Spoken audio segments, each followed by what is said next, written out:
ಮೌನವಾಗಿರಬೇಕು ಹೇಳ್ತೀಯ? ಚಕ್ರವೇ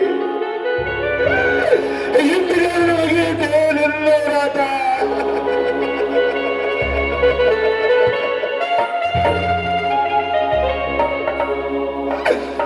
ನಾನು ಚಿಕ್ಕವನಿರುವಾಗಲೇ ನನ್ನ ತಂದೆ ತಾಯಿಗಳನ್ನು ಕಸಿದುಕೊಂಡು ಸಾಲದಕ್ಕೆ ನನ್ನ ಜೀವನಕ್ಕೆ ಆಸರೆಯಾಗಿದ್ದ ಆಟೋ ಸ್ನೇಹಿತರದ್ದು ನನ್ನಿಂದ ದೂರ ಮಾಡಿದೆ. ಈಗ ದುಷ್ಟ ಶ್ರೀಮಂತರ ಮನೆಯಲ್ಲಿ ಜೀತನಾಳ ಇರಿಸಿ ನನಗೆ ಈ ರೀತಿ ಕಷ್ಟ ಕೊಡ್ತೀರಿ ಯಾರೇನು?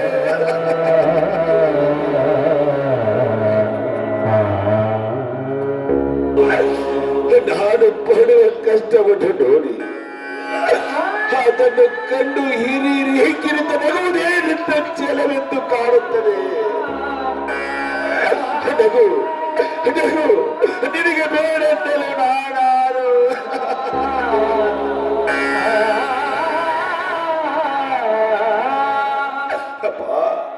ಅಪ್ಪ ನೋಡಿ ಅಪ್ಪ, ಏನಿಂದ ಬೇರೆ ಬರುತ್ತದೆ.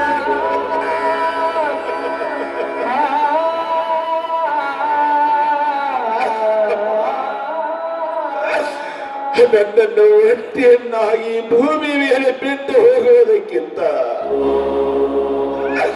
ಅಂದೇ ನನ್ನನ್ನು ಕತ್ತು ಹಚ್ಚಿಗೆ ಕೊಲ್ತು ಬಿಡುವ.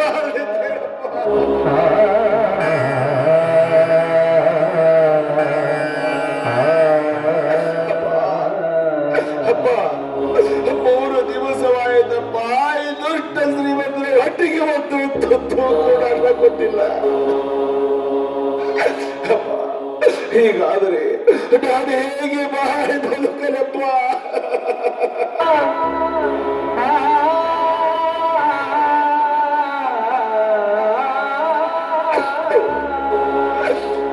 ಈ ಶ್ರೀಮಂತರಿಗೆ ಕೊಟ್ಟ ಮಾತ್ರಕ್ಕೆ ಅವರ ಮನೆಯ ಜೀವಿತ ಪೂರ್ತಿ ಮಾಡಬೇಕಾದರೆ ನಾನು ಹೇಗಾದ್ರೂ ಬಾಳಿ ಬದುಕಲೇಬೇಕು.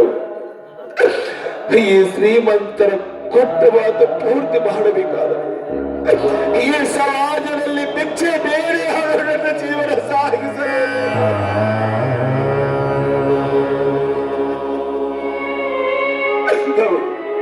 ಭಿಕ್ಷೆ ಬೇರೆ ಆದರೂ ಜೀವನ ಸಾಗಿಸಲೇಬೇಕು.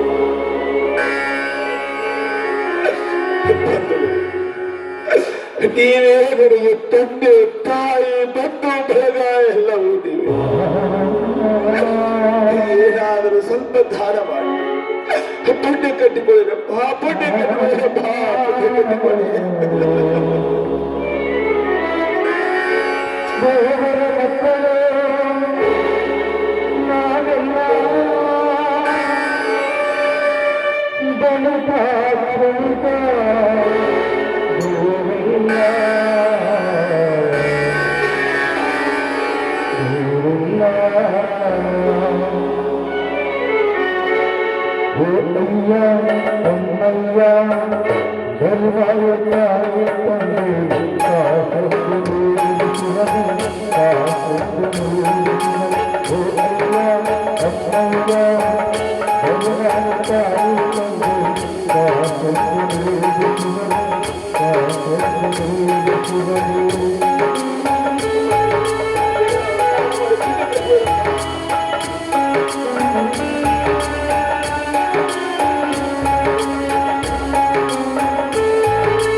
Oh,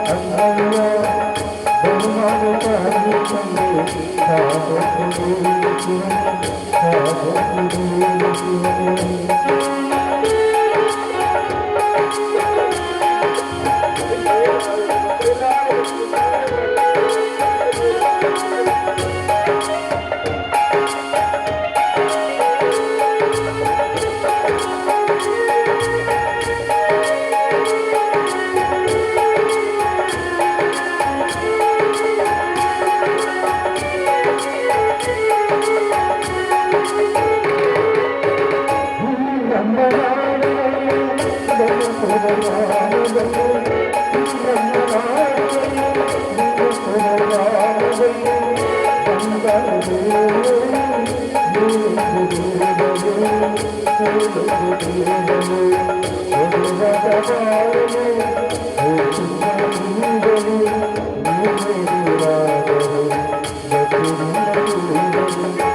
ದೇವಸ್ಥಾನ ಮನೆಯಾಗ ಚೀತಕಾಲಾಗಿ ದುಡಿತಿರುವ ನೀನು ಈ ನನ್ನೂರ ಜನರ ಹತ್ರ ಭಿಕ್ಷೆ ಬೇಡಬೇಕಾದರೆ ಎಷ್ಟು ಸಾಕು ನಿನಗೆ?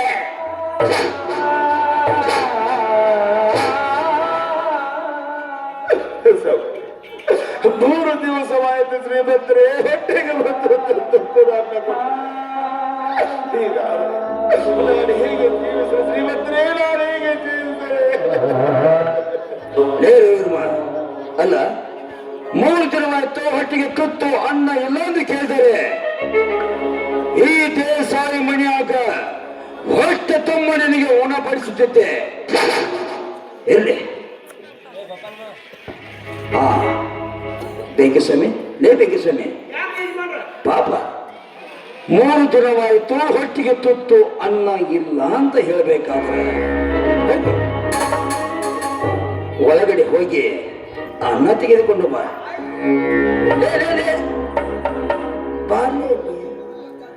ಒಳಗಡೆ ಹೋಗಿ ಅನ್ನ ತೆಗೆದುಕೊಂಡು ಬಾ ಎಂದು ಹೇಳಿದರೆ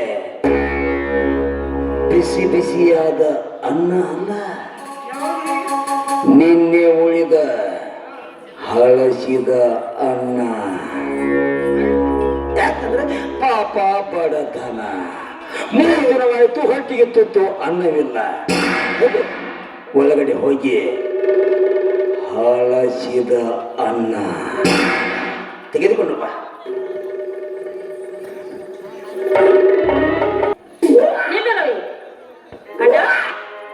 ಅಣ್ಣ, ಇದೇನ್ ಮಾಡ್ತೀರಣ್ಣ? ನಮ್ಮ ಮನೆಯಲ್ಲಿ ಕೆಲಸ ಮಾಡಾಗೆ ಹಳಸಿದನ್ನ ಕೊಡೋದ?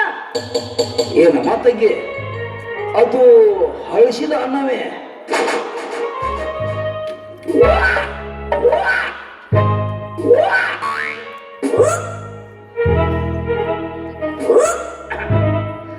ಅಲ್ಲಮ್ಮ ತಂಗಿ, ಪಾಪ 3 ದಿನವಾಯ್ತು ಹೊಟ್ಟಿಗೆ ತುತ್ತು ಅನ್ನ ಇಲ್ಲ ಅಂತ ಹೇಳ್ತಾ ಇದ್ದ.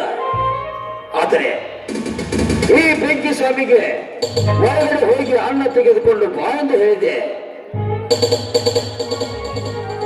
ಅಲ್ಲೇ ಬೆಂಕಿ ಸ್ವಾಮಿ, ಹಳಸಿದನ್ನ ತರಬೇಲೆ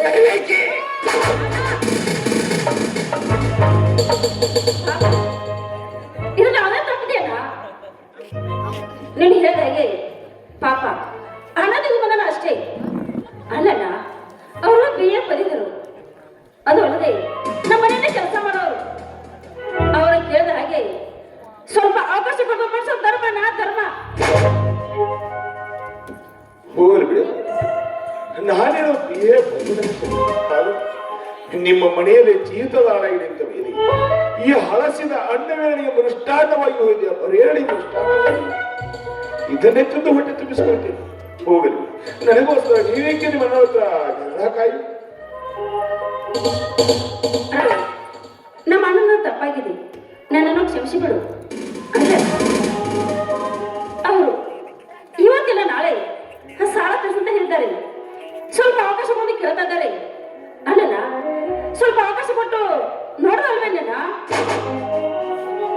ಅಂದ್ರೆ ನಮ್ಮ ತಂಗಿನ ಮಾತಿನ ಅರ್ಥ ಪ್ರತಿಯೊಂದು ಬಡ ಭಿಕಾರಿಗಳಿಗೆ ತುತ್ತು ಹಣ್ಣು ನೀಡುತ್ತಾ ಹೋದರೆ ಈ ಸಮಾಜದವರಿಗೆ ನಾವು ಕೂಡ ತುತ್ತು ಹಣ್ಣಕ್ಕಾಗಿ ಭಿಕ್ಷೆ ಬೇಡಬೇಕಾಗುತ್ತಮ್ಮ. ಏನಂತೀಯ? ಅಣ್ಣನ ಇಂಥ ಬಡವರನ್ನು ದುಡಿದುಕೊಳ್ಳದೆ ಹೋದ್ರೆ ಇವತ್ತೆಲ್ಲ ನಾನು ರಸ್ತೆ ಮಧ್ಯೆ ನಿಂತು ಭಿಕ್ಷೆ ಬಿಡಬೇಕಾಗುತ್ತದೆ. ಅಲ್ಲನ ಹಣ ಅಂತ ಬಡ್ಕೊಂತೀವಲ್ಲ, ನಮ್ಮ ಮನೆಯಲ್ಲಿ ಹಣ ಸಾಕಷ್ಟು ಬಿದ್ದಿದೆ ನೋಡೋಣ. ಇಂಥ ಬಡವರನ್ನು ಸಹಾಯ ಮಾಡದೆ ಹೋದ್ರೆ ನಮ್ಮ ಶ್ರೀಮಂತಿಗೆ ಎದ್ದು ಸತ್ತಂತೆ ಅಲ್ಲ, ಎದ್ದು ಸತ್ತಂತೆ. ನೋಡ ಮಾತಂಗೆ, ಈ ಕಲಿಯುಗದಲ್ಲಿ ಹಣದಿಂದಲೇ ಶಕ್ತಿ, ಹಣದಿಂದಲೇ ಯುಕ್ತಿ, ಹಣ ಇದ್ದವರಿಗೆ ಮಾತ್ರ ಈ ಕಲಿಯುಗದಲ್ಲಿ ಮುಕ್ತಿ. ಅಂತ ಸಮಯದಲ್ಲಿ ಇಂಥ ಒಂದು ಪ್ರತಿಯೊಂದು ಬಡ ಭಿಕಾರಿಗಳಿಗೆ ಕೇಳಿದಾಗ ತುತ್ತು ಹಣ ನೀಡುತ್ತಾ ಹೋದರೆ, ಕೇಳಿದಾಗ ದುಡ್ಡು ಕೊಡುತ್ತಾ ಹೋದರೆ, ಕೊನೆಗೊಂದು ದಿನ ತುತ್ತು ಅನ್ನಕ್ಕಾಗಿ, ತುಂಬು ಬಟ್ಟೆಗಾಗಿ, ದುಡ್ಡಿಗಾಗಿ ಈ ಸಮಾಜದವರಿಗೆ ನಾವಿಬ್ಬರು ಭಿಕ್ಷೆ ಬೇಡಬೇಕಾಗುತ್ತಮ್ಮ, ಭಿಕ್ಷೆ ಬೇಡಬೇಕಾಗುತ್ತೆ. ಅಲ್ಲಲ್ಲ, ನಮ್ಮ ಮನೆಯಲ್ಲಿ ಹಣ ಸಾಕಷ್ಟಿದೆ ಅನ್ನೋ ಮಾತ್ರಕ್ಕೆ ನಾವು ಚಪ್ಪಲಿ ಬಂದ ಹೊರಿಸಿದ್ರು ಅದನ್ನು ತಲೆ ಮೇಲೆ ಇಟ್ಟುಕೊಳ್ಳಕ್ಕಾಗುದಿಲ್ಲ. ಅದನ್ನು ಕಾನೂನು ಹಾಕೊಳ್ಬೇಕಲ್ಲ, ಕಾನೂನು ಹಾಕೊಳ್ಬೇಕು. ನೋಡೋಣ, ಪಾಪ ಅವರು ಹಣಕ್ಕೋಸ್ಕರ ಕೆಲಸ ಮಾಡ್ತಾ ಇಲ್ಲ, ಹೊಟ್ಟೆ ಪಾಡಿಗಾಗಿ ಸ್ವಲ್ಪ ಅನ್ನಕ್ಕಾಗಿ ಕೆಲಸ ಮಾಡ್ತಿದ್ದಾರೆ. ಅದನ್ನು ಮರೆತು, ಹಣ್ಣಿನ ವರ್ಷವನ್ನು ಮರೆತು ಈ ರೀತಿ ನಡ್ಕೋತಿರಲ್ಲ, ನನಗೆ ಯಾಕಂದ್ರೆ ಸರಿ ಕಾಣ್ತಾ ಇಲ್ಲ. ರವಿ, ಬಾ, ನಿನಗೆ ಒಳ್ಳೆ ಅಡಿಗೆ ಮಾಡಿ ನಾನು ಊಟ ಬಡಿಸುತ್ತೇನೆ. ಯಾರೇನ್ ಮಾಡ್ತಾರ ನಾನು ನೋಡ್ತೇನೆ. ಬಾ ರವಿ, ಒಳಗಡೆ ಹೋಗೋಣ.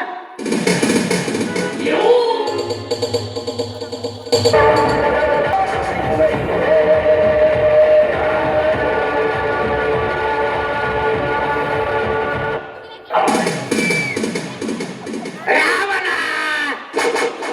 ಗುರಿ ಎತ್ತಿದೆ, ಒಳ ಗುರಿ ಎತ್ತಿದೆ. ಈಗ ಹೇಗಾಗತ್ತೆ? ಗುರಿ ಎತ್ತಿದೆ, ಸಾವುಕಾರ ಒಳ ಗುರಿ ಎತ್ತಿದೆ. ಅಲ್ಲೇ ಏನೇನು ಹೇಳೋ ಮಾತಿನ ಅರ್ಥ? ಸಾಕ್ಬೇಕು ಮಾಹಿತಿ ಕೈಯಾಗ ಬರಾಗ್ತೈತೆ,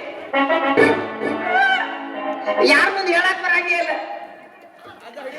ಒಳಗೆ ಗಪ್ ಮಾಡ್ಕೊಳ್ಳೋದನ್ನ ಅಲ್ಲ, ಬಿಸಿ ಅನ್ನ ಕೊಟ್ಟಿದ್ರೆ ಇದ್ಯಾಕೆ ಬರ್ತದ ಬಾಳೆ?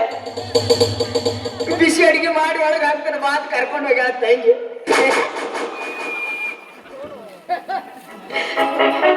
ಇರ್ತಾಕತ್ತಿ ಬರಬಾರ್ದು, ಸುಖ ತಳ್ಯಾಗ ದೇಸಾಯ ಇರತ್ತೇವ್ರ. ಮನ್ಯಾಗ ಏಕಾಚಿತ ನಿಮ್ಮ ತಂಗಿ ನಿಮ್ಮ ಮಾತು ಕೇಳಿಲ್ಲ, ಎದಕ್ಕೆ ಬಾಳೆ ಮಾಡ್ತೀರ? ನಿಮ್ಮ ದೊಡ್ಡ ಗಿಡ ನಾವು ಊರ್ಲಿ ಹಾಕೋಗ್ರಿ.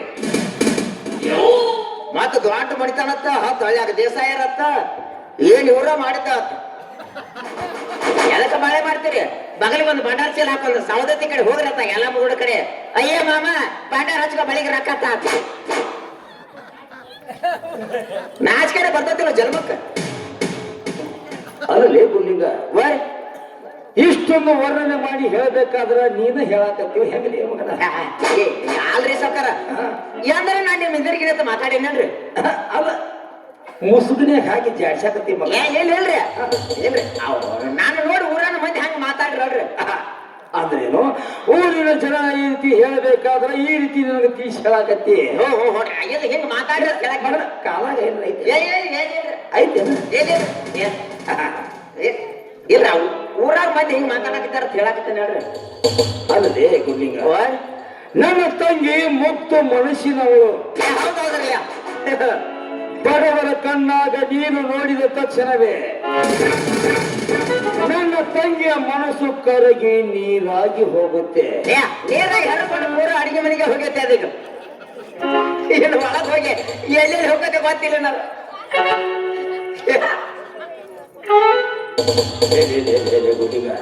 ನೋಡು, ಈ ವಿಷಯ ನನಗೆ ನಿನಗೆ ಮಾತ್ರ ಗೊತ್ತು. ಹೋಗ್ರಿ, ಈ ವಿಷಯ ನಾನು ಜನಗಳಿಗೆ ಗೊತ್ತಾಗಬಾರದು ಏನಂತೀಯ?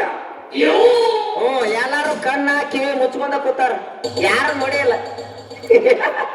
ಬೇಕು ಕಣ್ಣು ಮುಚ್ಕೊಂಡು ಹಾರು ಕೊಡಿದ್ರೆ ಯಾರು ಗೊತ್ತಾಗುದಿಲ್ಲ ಅಂದ್ರೆ ತಿಳ್ಕೊಂಡ್ರಿ ಹಂಗ. ಅಲ್ಲ ಸಾವುಕಾರ ಒಂದು ಮಾತು ಹೇಳಿದ್ರಿ, ನಾವು ಇನ್ನೊಬ್ಬರ ಮನೆ ಹೆಣ್ಣು ಮಕ್ಕಳಿಗೆ ಮನೆ ಮ್ಯಾಲ ನಾವು ಕಣ್ಣು ಹಾಕಿದೀವಿ ಅಂದ್ರ ನಾವ್ ಹೆಣ್ಣು ಮಕ್ಕಳಿಗೆ ಕಣ್ಣು ಹಾಕೋರು ಮತ್ತೊಬ್ಬರ ದೇವ್ರ ಸೃಷ್ಟಿ ಮಾಡೇ ಬಿಟ್ಟಿರ್ತಾನ. ನೀವು ಹೊರಗೆ ಹಾಕಿದ್ರಿ ಒಳಗೆ ಇಂಥ ಗತಿ ಬರ್ಬಾರ್ದು. ಅಂದು ಕೇಳಿ ಬೇಡ. ನಾಯನ ಅಂತಿಲ್ಲ, ಊರ ಮಂದಿ ಅನ್ನೋದು ಹೇಳಾಕ್ತೇನೆ. ನೋಡು, ಆದಷ್ಟು ಬೇಗನೆ ಹೋಗಿ. ಏನ್ ಸುಣ್ಣಂತ ಬಾಕತ್ತಾರಲ್ರಿ? ಮ್ಯಾಲಿನ ಓಡಿ ಕಬಲವ್ವ ಈ ಶ್ರೀಮಂತನ ತೋಟಕ್ಕೆ ಬರುತ್ತಾಳೆ ಎಂದು ಹೇಳ್ತಾಳೆ. ಆದಷ್ಟು ಬೇಗನೆ ಹೋಗಿ ಆ ಮುದ್ದಾದ ಹೆಣ್ಣನ್ನು ಕರೆದುಕೊಂಡು ಬಂದು ಈ ಸಾಯ ಮಂಚದ ಮೇಲೆ ಹಾಕುವ ಕೆಲಸ ಆಗಬೇಕು. ಏನಂತೀಯ? ನೀವು ಅಲ್ಲಿ ಮ್ಯಾಲಿನ ಬಳಿ ಕಮಲ ಕೂಡ ತೋಟದ ಬಂಗ್ಲಕ್ಕೆ ಹೋಗ್ರಿ, ನಿಮ್ಮ ತಂಗಿ ಇಲ್ಲಿ ಒಳಗೆ ಹೋಗಿ.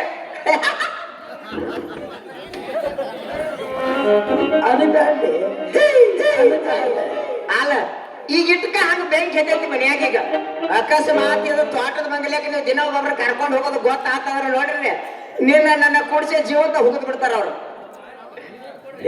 ಆ ವಿಷಯ ನನ್ನ ತಂಗಿ ಗೊತ್ತಾಗಲ್ಲ. ನನ್ನ ತಂಗಿ ಗೊತ್ತಾಗುವುದಕ್ಕಿಂತ ಮುಂಚೆ ಯಾವ್ದಾದ್ರೂ ಒಂದು ಪಟ್ಟಣದಲ್ಲಿ ಆಸ್ಪತ್ರೆ ಕಟ್ಟಿಸಿ ಕಳಿಸ್ಕೊಟ್ರ ಆಟ ತಗೊಳ್ಳೋದ ನನಗನಿಸೈತಿ. ನಮ್ಮನೇನು ಉಳಿಸೋದಿಲ್ಲ ಅವ್ರ. ಇಲ್ಲಿ ಒಟ್ಟವಾಲ್ರಿ ಈ ವಿಷಯದಾಗ ನಾನು ಹೊಟ್ಟೆ ನನ್ ಸರಿಕ ಬರ್ಬೇಡ್ರಿ. ಒಟ್ಟವಾಲ್ಯ ಅಲ್ಲೇ ನಮ್ಮ ಮಾವಂತೂ ನೀವಂತೂ 10 ಗಂಟೆ ಹೋಗಟ್ಟಪ್ಪ, ನಾ ಒಟ್ಟವಾಲ್ಯ ಇದ್ರ ನಾ ಕಡ್ಯಾಕ ಇರ್ತದ. ಆಯ್ತಾಯ್ತು, ಈ ವಿಷಯ ಯಾರಿಗೂ ಗೊತ್ತಾಗಬಾರದು. ಇಲ್ಲಿ ನೋಡ್ರಿ, ಯಾರಿಗೆ ಮಾತ್ರ ಗೊತ್ತು. ಆಯ್ತದ.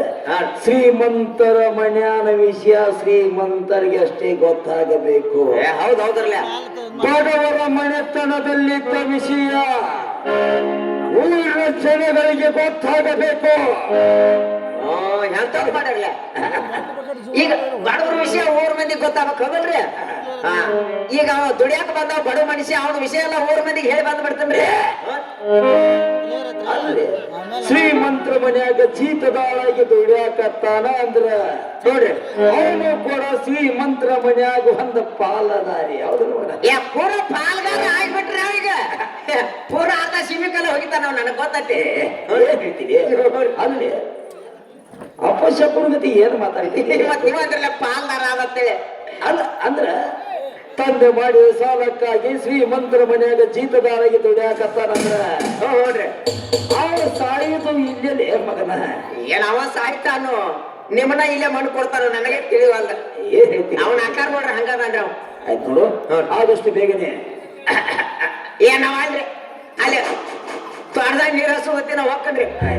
ಇಲ್ಲಿ ಒಲೆ ಅಲ್ಲಿ ಒಲೆ ನಾವ್ ಈ ಕಡೆ ಹೋಗ್ಕೊಂಡು ಈಚೆ ಕಡೆ ತೋಟಕ್ಕೆ. ನೀವಾತ ನಮ್ಮ ಮಾವಾತ ನೀವಾತ ಏನ್ರ ಮಾಡ್ಕೋರಿ. ನಾವು